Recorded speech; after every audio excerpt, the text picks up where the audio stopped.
Welcome to the print. I am Sourav Barman. Joining us today is Pradyot Manikya Debbarma, Tripura's royal sign and the founder of the TIPRA Indigenous Progressive Regional Alliance, or TIPRA Motha, which is an ally of the BJP in the Tripura government. Mr. Manikya is joining us at a time when Bangladesh is in intense turmoil following the fall of Sheikh Hasina, who was serving her fifth term as the Prime Minister of the country. While the geopolitical developments of the development of what happened in Bangladesh will play out in the months and days to come, um, the immediate fallout of the crisis in Bangladesh is the concern that there will be a large influx of people from across the border in the next few days. And Tripura shares a long boundary with Bangladesh. And Mr. Manik is among the many indigenous voices from the region who have expressed this concern. So my first question to you, sir, is over the last 2 days, have you come across reports of large-scale attempts to cross over by people in distress or who are trying to flee religious persecution there? Uh, Thank you, Saurav, for having me here.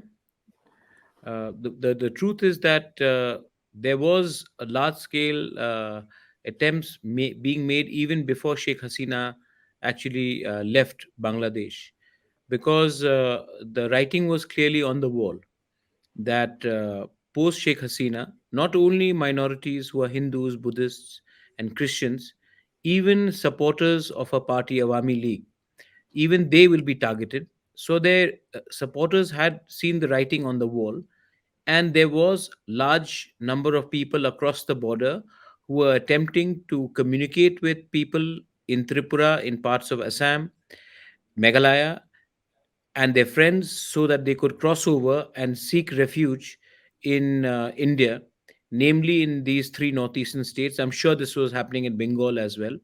We all have a porous border, and since people speak the same language across and have close relations and relatives, so it becomes easier for them. They feel more safe to come over to Tripura or to parts of Assam or West Bengal. And this has been happening even before Sheikh Hasina fled the country. And it's extremely worrying for people like us, the indigenous people. We have small populations: Mizoram, Tripura, Meghalaya, parts of Nagaland, even in Karbi Anglong, Dimasa, Hasao, Bodoland. The indigenous people have small population. And once people start coming in from Bangladesh, they will obviously not return back. Many of them will choose to stay in India. And that brings in large demographic changes in our land, in our culture, in our political landscape, and of course, in our economy.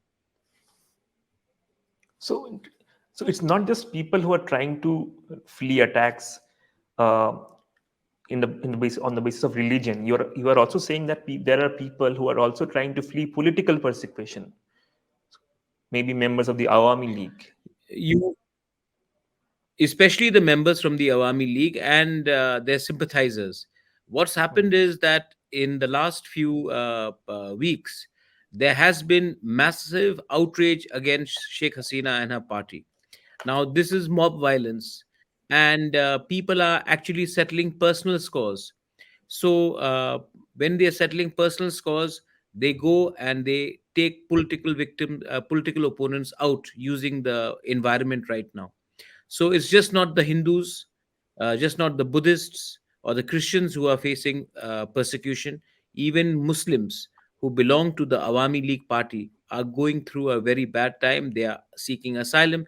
They have friends, uh, offline friends who are in this side of the border, and there is natural sympathy from people from some of the because of their close relations. And while we are very concerned about the fate of minorities in Bangladesh, including those who belong to Awami Party, we cannot take any more people in our states because our population is less. We do not have the mechanism to identify. We do not have any standard operation procedures on how to handle such large influx. And this creates insecurity. And when insecurity is created in the minds and hearts of the tribal people, the indigenous native people, then there are enough foreign players who will play into our insecurities and try to provoke us to create a situation where there is communal tension within India. And that is something we want to avoid. So it's interesting that a day before uh, Ms. Hasina had to actually flee the country, you put out a Hmm. tweet saying, I'll just read it out, that a strong anti-India sentiment is growing in Bangladesh, just like in Maldives, and you added that Tripura, Bengal, Meghalaya, Assam will be the front line if anything occurs in Bangladesh, and the government of India must have a plan B in case something happens. Now that Yes. it has happened, what exactly were you referring to when you're mentioning plan See, B? India has to be a deep state as well. We have put all our eggs in one basket by banking on Sheikh Hasina. And I've been saying this for the last 2, 3 years that Sheikh Hasina is a friend of India, but she's not getting any younger. What happens after her? And India had not seen this coming.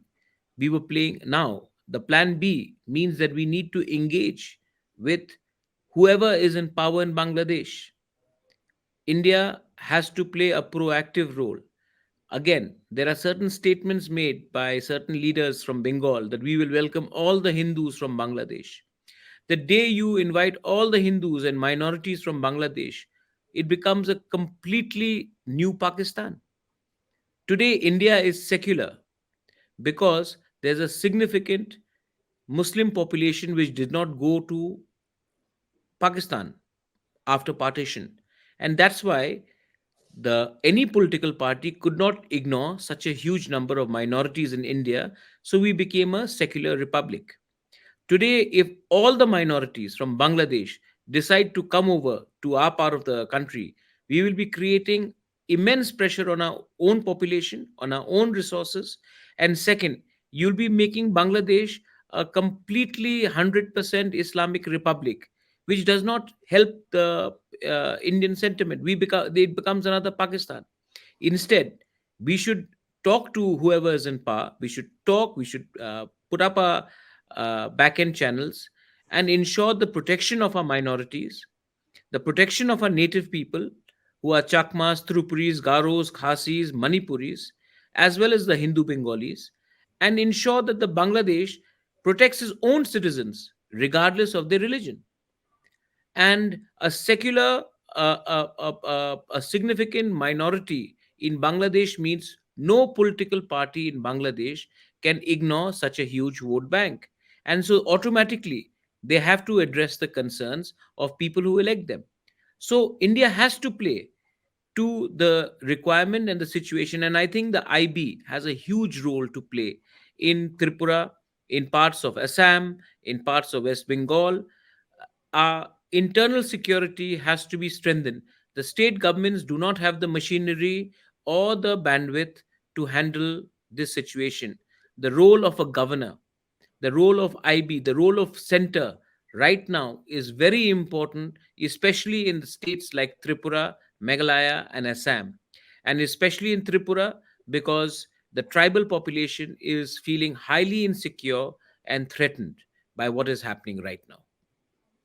So what you just said, in terms of protecting the Hindus who are minorities in Bangladesh, in terms of extending Protecting them everyone, protection. Hindus, Muslims. There are Deobandis there. There are people who are Christians, significant Christians who are there in Bangladesh. There are Buddhists. A lot of Mogs and Chakmas are Buddhist. They need to be protected as well. And it is the job of Bangladesh to protect its own citizen. But And what I was coming at is the Bangladesh fact cannot. that it has not been happening. Over the last 2 days, we have seen hundreds of properties, you know, belonging to Hindus, temples, even households being attacked, being ransacked, being damaged. Starting from Dhaka to the districts Then that this pressure has to go to United Nations. India has to take this matter up in United Nations. If if there was an attack on, let's assume, on in Israel, the matter was taken up at the Security Council. Today, if There is religious persecution taking place in Bangladesh, properties being attacked, people on along ethnic lines being targeted. Then the government of India needs to escalate this in the United Nations, and this will draw the sanctions of United. I mean, this we are talking about India, which is supposed to be an emerging superpower. If it cannot protect its a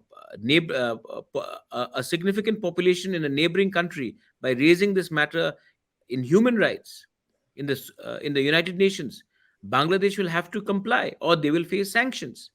India has to make up its mind what is it that it wants to do. And if India does want to give political refuge to a few selected leaders who are friends of India, I have no problem with that. But we cannot allow a general population to just cross over, like what some leader from West Bengal said. We are Hmm. waiting to welcome 1 crore people The to Suvendu Adhikari and West. the BJP. Yeah, these are statements which are, frankly, there is no application of mine. That is political rhetoric, and they actually play into the hands of fundamentalists in Bangladesh. So, TIPRA Motha is an ally of the BJP, as I mentioned in the very beginning. So, over the last 2 days, have you had any conversation at the highest levels of the government with, say, the I've Union Home spoken to the Home Minister? Minister. I've So, spoken have to you the Home conveyed Minister. these anxieties, these concerns to I've him? relieved his anxieties, and he's assured me that nobody will be allowed to cross the border, Hmm. and the borders will be sealed. And BSF DG has just reached Tripura, Hmm. and they are monitoring the situation. And he's assured me that no one will be allowed to cross India illegally, and in they will he will be ensuring that. And the same sentiment has been echoed by the Chief Minister Manik Shah himself Hmm. yesterday. Right. BJP is among the, I mean, it is the primary architect behind the amendment in the Citizenship Amendment Act. And I remember you had aggressively protested, resisted, tried to resist the implementation of I the act, still at have. least in the social My media case again. is still my Hmm. case is still in the Supreme Court. And this is precisely the reason why we had opposed it and will continue to oppose Citizenship Amendment Act, because it actually empowers. This actually sends a strong message to Jamaat-e-Islami that Bangladesh doesn't belong to Hindus. Your country is India. So go there. And 99% of these attacks, Saurav, let me tell you, it is economic. These people want to grab the temples, they want to grab the land, they want to grab job opportunities. So if you can attack and physically eliminate, ethnic cleanse uh, communities, then they get the resources. Now we have to empower the minorities, we have to empower the indigenous population. There are, as I said, Garos, Tripuris, Chakmas, Mogs, Manipuris, Khasis, Garos, they are all there in Bangladesh. We have to also empower them. We have to also empower the Hindu Bengali population. And and desecration of any religious monument, be it a church, be it a temple, or be it a mosque, is something that we all have to condemn universally, and the United Nations also should condemn any targeting of any community, regardless of which religion they come from. So you're friends with many leading politicians, leading regional parties in Northeast, say in NPP in Meghalaya and NEPP Mhm. in Nagaland. So over the last 2 days, have you had any conversation with them, with say the Meghalaya CM Conrad Sangma? Are they equally anxious? Are they equally concerned? Well, they are definitely concerned. I am probably the most vocal, but that's because historically Tripura has taken the burden the most, and we cannot do it anymore. Let's be very honest. uh, Tripura was not exempted from CA. Mizoram was, Manipur was, Arunachal Pradesh was, Sikkim was, Nagaland was. But the three states which share a porous boundary with Bangladesh, Assam, Meghalaya, and Tripura, were not exempted. So obviously, our worry is there. Right. No, one more interesting dimension to this particular development is the fact that some Chief Minister Himanta Biswa Sharma today he spoke about how before Ms. Hasina took over as the Prime Minister, you had these insurgent outfits operating from camps across the border, and he didn't say it in as many words, but he tried to suggest that there could be a return of something that Absolutely. happened in the past. If I Absolutely, there will be a return to insurgency, and there will be a problem in Bangladesh if you have an anti-India government. Let's not forget what was happening in the 80s and 90s when Ershad was there, when Khalida Zia was there. There were camps of Alpha, there were camps of HNLC, there were camps of NSCN, there were camps of NLFT, ATTF, UNLF, and they were actively being supported in Bangladesh. There was a time when there were camps in Bhutan, and they had to be, and at one point they had taken over parts of Bhutan. And then when the Indian army and the Bhutanese army launched an attack offense, that's when they shifted their base to Myanmar, and now and then to Bangladesh. But if, and Hemanta Biswa Sarma is right here, Hmm. there are many things that we may not agree on, but he is right here that an unstable Bangladesh will create a situation where there are enough foreign players who are ready to fund finance insurgency again in India, especially northeast. And there are enough players here who are disgruntled, who can use this situation to have their own agenda, and the government of India needs to address this. And that's why I've been working very actively to ensure a peaceful amalgamation surrender of surrender would not be the right word, a peaceful agreement between NLFT, ATTF, and the government of India as soon as possible. I've been working on it, and I want the indigenous insurgency to actually come over ground and live a normal life. Now, the government of India also needs to be proactive, and I'm sure that something concrete will take place uh, within this month. But I've been working on this because I feared that something like this will happen in Bangladesh. And So, again, as I say, India did not have a plan B. so I'll bring back to you what you just said. So, are you acting as a mediator when you say that you are active in this I'm regard? acting as an I'm acting as an Indian who wants peace. I'm acting as a Tiprasa who wants peace amongst Tripuris and the non-Tripuris in Tripura. And I'm acting because I want my state, my region to economically flourish. And it cannot flourish without stability and safety. Now, our people who are in Bangladesh, who are now, who the government of India wants them to come over ground and have a life of peace, they also have certain demands. Those demands, 100% may not be achieved, but some of the demands, like land rights, some of the demand, like reservation, some of the demands, which offers a better tomorrow to the indigenous boys and girls, should be listened to by the government of India. So, who are After the all, other they are not actors? asking. Who are the other actors The, involved in these talks obviously, the government of apart India from the government is of India? involved. Yeah. Hmm. Then the state will obviously be involved. The home ministry will definitely be involved.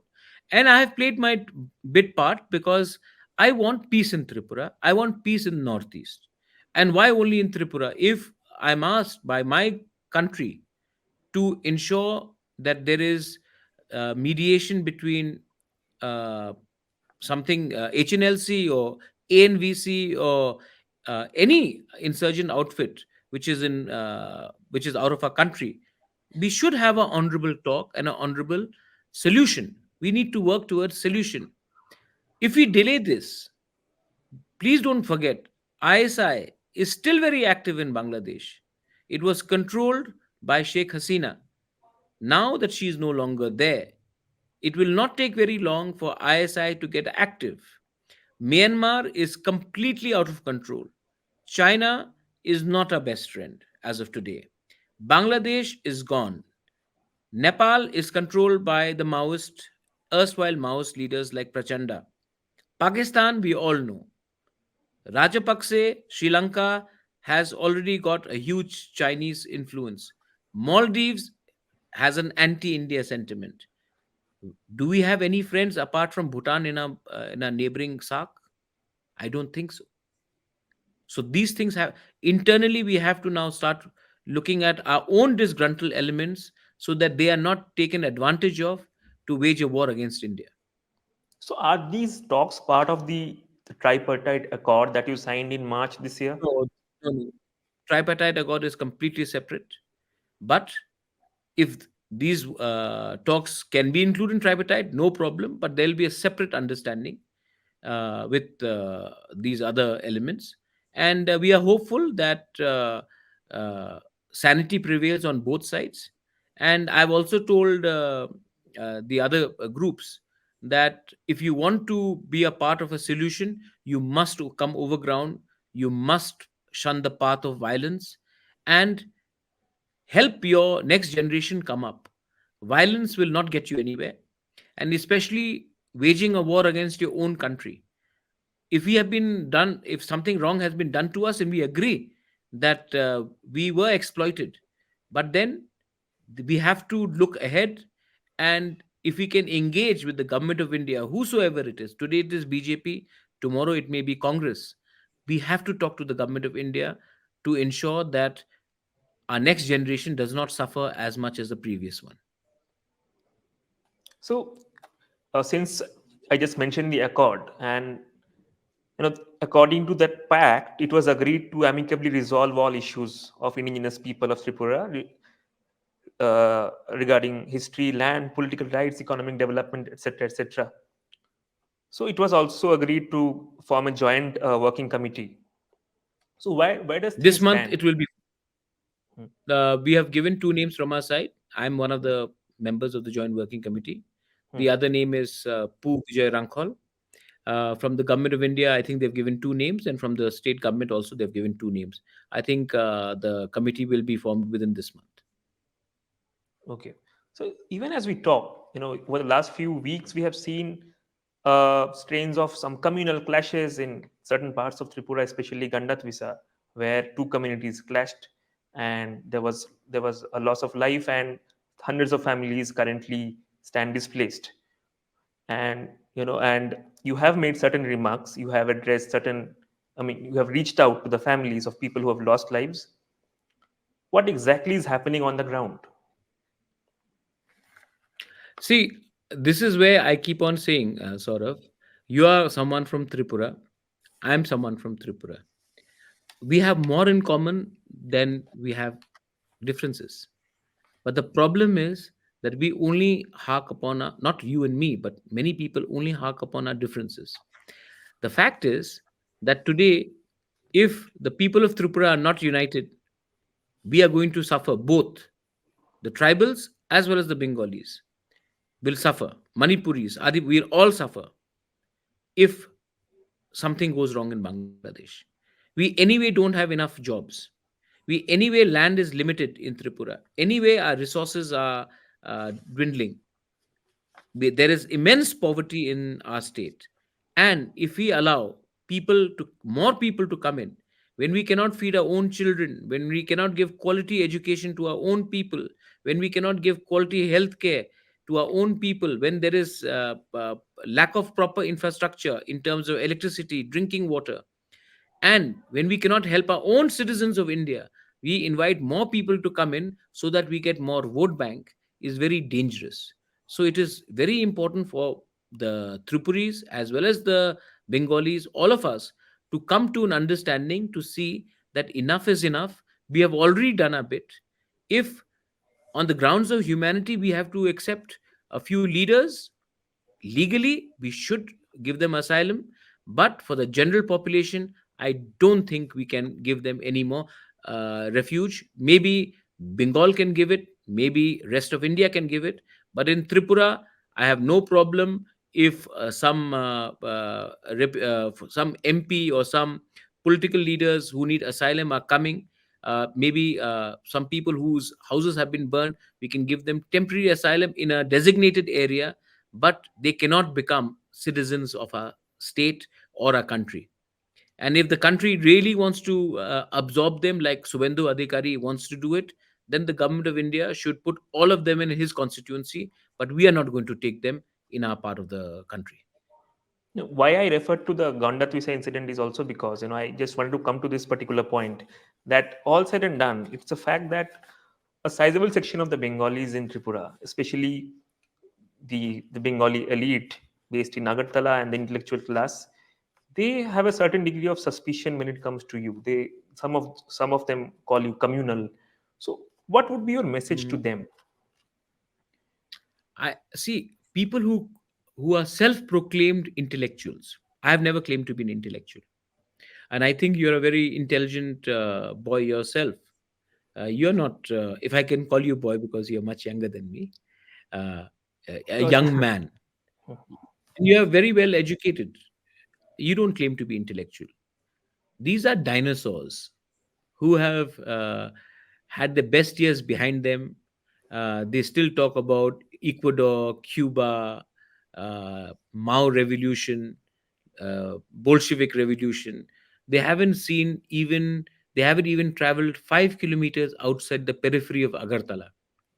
And for them, any strong tribal voice is seen as a threat to themselves. Now, I know that they do not represent the majority of the younger generation Bengalis, but these people still control a large section of media. Many of the young reporters uh, from Agartala, they come and say, Pradyot, we do not want to write anything against you. You have said nothing communal. But then these editors and these so-called intellectuals tell us, no, no, you have to take this line and you have to make Pradyot look communal. Now that comes from the personal insecurities, complexes, prejudice. I have realized that if I concentrate too much on these dinosaurs, I will lose my mental well being. So I let them be because their time is coming to an end. And sooner than later, younger generation will take over. And the younger generation is more practical and they do understand, they are more pragmatic. And I'm sure we will have a wonderful conversation then. And I don't care much about these self-proclaimed intellectual dinosaurs. And you know who I'm talking about. Right. Uh, If you go the back to Agartala to seek a job, they will not, they will never give you a job until you do not touch their feet. They equally discriminate Bengalis as well, because it's a clique, and this clique has lasted for very long. And they have very minimum output. Their worldview is very limited. But unfortunately, they say that Agartala, Tripura being so isolated, they've had a free run. And they call me communal because I speak for tribals. But they cannot find one statement of mine which is against any other community. Yet, they want to spread us false propaganda. Let them do it. I know what I'm saying, and my conscience is clear. And I know people who know me, they know that I'm not a person who's interested in dividing the society. In fact, I work for prosperity. And yes, I will continue to speak for my tribals, but not against any other community. So, if we can also briefly talk about the Lok Sabha elections, because this is the first interview you're giving to us after the Lok Sabha elections, where in Tripura, from East Tripura seat, your sister, she won on a BJP ticket. But overall, Mhm. if you see, including in the Northeast, the BJP faced certain setbacks and the Congress did fairly well. And its Mhm. tally went up to 99 seats this time. So, if I Mhm. ask you about the state of national politics, the state of play at the national stage, so what is your reading of how things are going to be I over the think next? uh, I think uh, there was a bit of arrogance amongst some of the local leaders in the Northeast that BJP will sweep. They took certain situations for granted. The violence in Manipur definitely did not help. Statements by a few leaders against certain religious communities upset sentiments. That's why it showed in Meghalaya, it showed in Manipur and Nagaland. And I think a very aggressive campaign by Rahul Gandhi also helped.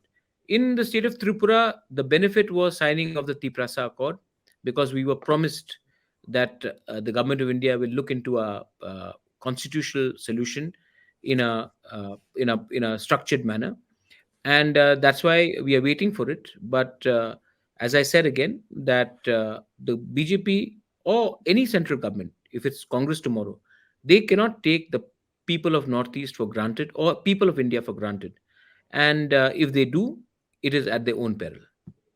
So, since the center also spoke about delivering what they promised in a time bound manner, if that doesn't Mhm. happen, so are you Then leaving all open options. the possibility of you leaving the BJP See, as an ally? sort of, I, to be very honest, I did not join the government to get personal benefit. If I can't help my people, if I can't get people their rights, if I, being in the government, if I can't give them a better tomorrow, then what is the use of being in the government?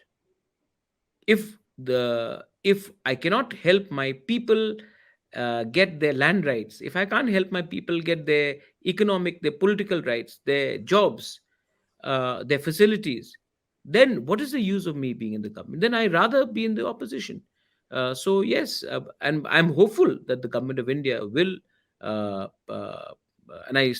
will go through with the commitment. And from whatever I've seen, there is movement from the central government. I believe that there is a bit of communication lag with the state government, but I'm sure with the government of India now, with what's happening in Bangladesh, they need to have us on their right side rather than us protesting. So why open another front? What we are asking is the bare minimum. What we are asking is our constitutional adhikar. So give it to us. No, I'll end this interview by asking you this last question about what happened last month in Delhi. You chaired a meeting of all the 10 tribal councils in Northeast, Hmm. and you spoke about and you put I pressure spoke on the about center. Bangladesh. You I spoke about spoke about Bangladesh, Sheikh right? Hasina. Hmm. Yes, And you also and spoke about the 125th Amendment. we are So meeting what again day exactly was after the tomorrow. agenda? Yeah, yeah. We are meeting again day after tomorrow in Shillong. Hmm. All the 10 district council is coming to Shillong. We'll be meeting for 3 days, and we're going to discuss this. And now, post what's happened with Sheikh Hasina in Bangladesh, we will be pressing our case even stronger and with more purpose, because the government of India promised it in their manifesto. The opposition agreed The that they will do 125th so in their. Amendment. Yes, the both of them. So if the opposition is ready, if the government of India is ready, then where's the delay? So please do so. I'm not asking you to do something you did not commit. Both of the opposition and the government have committed that within the first 100 days they will move. Now it's over 100 days, and we need to see some action on the ground. And especially after what has happened in Bangladesh, especially that there are many insurgencies which will again come up in the northeast. I think the government of India needs to take it seriously and implement, so that the indigenous people of Northeast, not only Tripura, the Dimasa Hasao, the Karbi Anglong, the Bodos, the district councils in the in Mizoram, the Maitais, the Kukis, we need all concrete solution and a way forward. An insecure Northeast is dangerous for the security of this country. And here again, I'm again reiterating the role of IB, the role of the Home Affairs, Ministry of Home Affairs is very important. I think the government of India needs to set up a base in the Northeast to actually monitor what will happen in Bangladesh. They cannot be sitting in Delhi and monitoring what is happening in Bangladesh or West Bengal. A base needs to be set up in the Northeast. We are ready to cooperate with the government of India. Please set up your IB base. Please set up an intelligence gathering base. Please have something which will actually stabilize Northeast. Sitting in Delhi, you cannot control what is happening in Northeast of Bangladesh. On that note, thank you, sir. Thank you for joining us and sharing your observations and insights. Thank you so much, Saurav. Always a pleasure to talk to you and to the print. Thank you.